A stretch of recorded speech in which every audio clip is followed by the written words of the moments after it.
local events.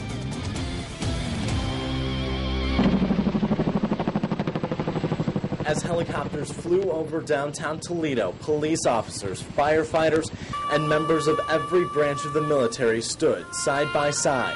For Toledo Fire Chief Michael Wolliver, this is more than just remembering his fallen brothers, it's remembering friends. Some of the people I knew that died in that fire, and so it's a personal note for me, and always will be. United Airlines Flight 93 crashed into a Pennsylvania. Over Toledo police radios, moments of silence at the moments 8 years ago that each plane crashed. At that point, officers were asked to pull over their cruisers, turn on their lights as a sign of police solidarity. Meanwhile, at Owens Community College, a memorial stood inside the Center for Fine and Performing Arts all day long, decorated with flowers, photos, and newspaper clippings, along with the name of each person who died. Along with that, an interactive display called "Where Were You?" A question so many of us answered today, but Chief Wolliver's worried some people are starting to forget not necessarily what occurred, but how our country changed. People are forgetting how we got where we are today as far as a nation, the security of the nation. It's not very much to ask people to remember on the day it happened, the anniversary of it, what really took place. In downtown Toledo, Barrett Andrews, Fox Toledo News, first at 4. We would spend each.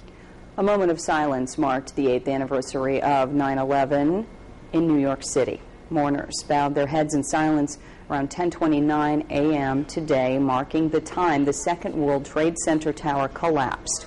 Volunteers joined with family members in a park near Ground Zero to read the names of the 2,750 victims.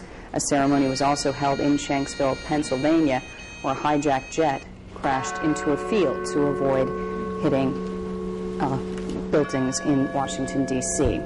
Now, in Washington, the president attended a poignant ceremony at the Pentagon where 184 people died on 9/11. Fox's Jennifer Griffin was there and has this report.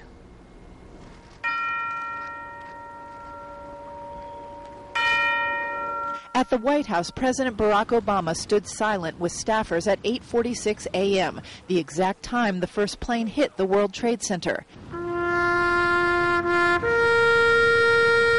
8 years after 9/11, the peaceful scene was a contrast to the chaos in Washington, where 184 people died when American Airlines Flight 77 slammed into the Pentagon at 9:37 a.m.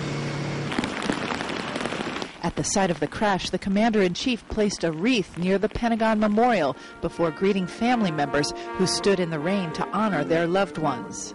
8 Septembers have come and gone.